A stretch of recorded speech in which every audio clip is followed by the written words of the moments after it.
Hello and welcome to Lemon Studios, where we talk anything and everything entertainment. I'm of course the Lemon himself, Zeke Lamone. And no Crash today, guys. My mom's in town and he is currently spending his time with her. So you don't get the good old, and this is Crash, and then he goes, Rah! And then he runs off. You just get me. And we are going to talk about episode 3 of House of the Dragon. And man, look, y'all know I have been raving about this show the whole time. My lighting is off, but hey, we're gonna do what we do with it.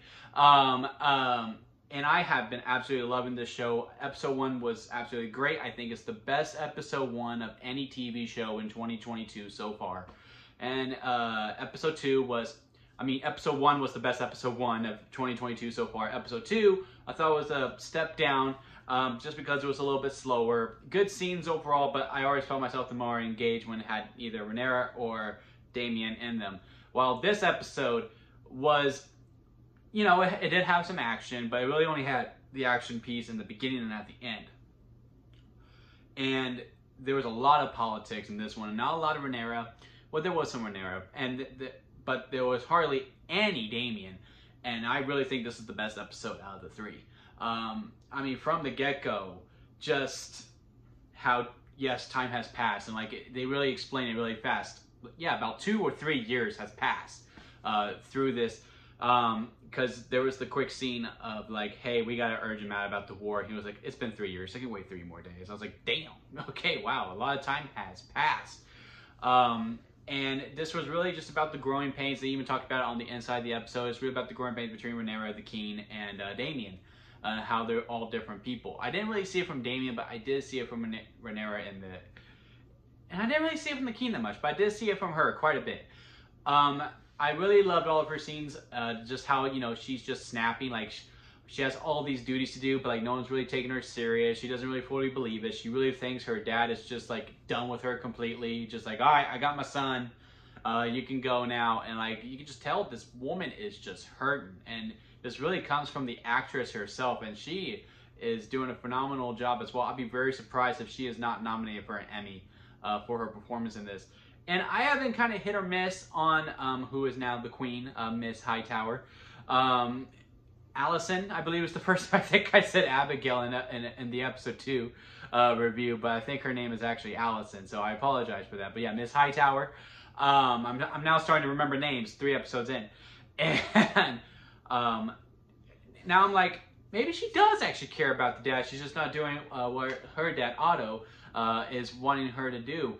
She does, because it really became evident, because, you know, like she has talks with him, you know, they have good conversation. He actually listens to her.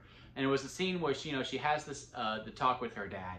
He's like, look, they're not going to take Rhaenyra seriously. So like, just stop this and like, let the King know, his son, we just met him, so it's going to take a couple episodes for me to get his. I think it's Aragorn or something like that. He's going to be the king. He's going to be the heir. So you're going to need to talk to him about that. And she doesn't talk to him about it. And it's really just about, look, you need to go help your brother. You know you want to. Don't be all high and mighty about this. Like, I really enjoyed that scene. It's starting to make me think, okay, maybe she does actually really care about them. And I do see how she really does care about Rhaenyra, because like she's like, no, she's gonna make a great queen. Like she's like still very much behind her, even though Rhaenyra, and rightfully so, honestly, is pissed off at her. But yeah, man, I mean, every scene was just so good and so rich. But my favorite scene in this whole entire episode was the scene between Rhaenyra and the King at the council table, and they're just talking, and just, you know, she lays all out. She's like, dude, I know you're trying to sell me off, because this whole time the King's like, look, you gotta get married. Get married to a Lannister. No, don't. I know all of us were like, no, don't marry a Lannister. They're not good. We know what becomes of them in the future. And she's just like, man, no, man, you're not just gonna sell me off. You're just not. I'm the freaking princess. I'm the heir. I should have these choices. And he's like, no, you're gonna get married. And like, she finally just lays out, goes, look, I know you're just like trying to get rid of me. You're just trying to sell me off. And, you know, you can make this, your son the king, which I guess he should be. And like, she just lays it all out. And the King's just like, dude, no, I care about you. Like it was just such a good back and forth scene, and how, you know, it really comes from Miss Hightower, the Queen. She's like, man, you got to make Rhaenyra think it's her choice. You can't just like force her. You know how she is. You gotta make it her choice. And then he finally just goes, look, I want you to get married. It is our obligation. I feel you. I didn't want to get remarried. And just like you don't want to get married. I feel you on that. But you're gonna have to. And you're gonna need to find your right suitor. And it was at the scene where, like, you know, she's blushing, she's happy, but she's like, no, I'm still gonna be mad. And then they walk off. It was an absolutely beautiful scene. I absolutely love that. And then, you know, we get at the end, and it's kind of crazy that all the action scenes are like the parts I'm just like about. Like, I did enjoy seeing the dragon fight, and you know how Damien was like doing this just suicidal run when she, because like I was under the impression of like, yeah, no, I will die before I let my brother help me again. He's hurt me too much. And that's literally what it was. Like, all right, I'm just going to kill all these people. I'm going to try to get the win. And if I die, it's a hero's death. But I'll be damned if I have his help. And sure enough, he gets the help. And it was just, like, that was also a very good scene too. But again, out of everything, it was really just a politicking scenes. I even like the scene with the Keen and Otto about like, dude, I just don't want to talk about politics. Like, can we just stop? I'm here to hunt. Like, come on. And my only criticism with this episode has nothing really to do with the storytelling itself. It's just some things that just wouldn't do.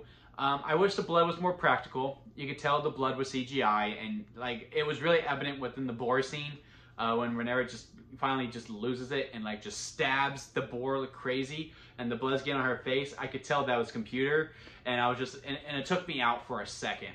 Another thing, I'm not a huge fan of, you know, animal brutality in movies, because, you know, I really enjoy animals.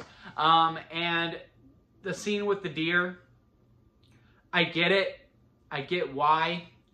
You didn't have to go that far with it. Like, I didn't need to hear the deer crying. Hell, I didn't really need to see the deer die, in all honesty, and like just seeing the struggle.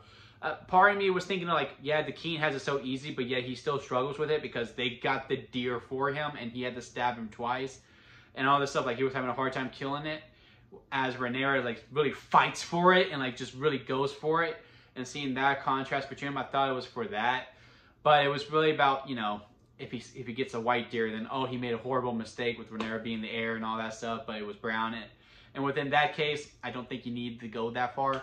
But besides those two things, really, I really can't think of anything that I just did not like. Every scene was very tight. It was very enjoyable. I had a fun ride with this episode. I cannot wait for episode 4, especially by that sneak peek. It looks absolutely phenomenal. This is really becoming like, this part might be my favorite show of 2022 so far. If it keeps going and sticking the landing, I am really enjoying this. And I'm glad I don't have to wake up at 2 a.m. I'm glad this comes out at 8 p.m. I can still be up and I can actually be fully engaged instead of trying to fight to stay awake, depending on how good the episode is. But what are your thoughts on House of the Dragon Episode 3? Comment below and let me know. If you like this video, give it a thumbs up. And if you like me, hit that subscribe button as I'm trying to grow into my YouTube career. Also, follow us at Lemon Studios on TikTok. I get my immediate reactions over there as soon as I either get out of theater or as soon as I get done watching an episode. I post my quick thoughts on that, and then it gets more in-depth over here. But to the question of this title of this video, was the episode good? Hell yeah, it was, man. It was a fun ride. I really enjoyed it. And that'll be it for me, guys. And I'll see you next time at Lemon Studios.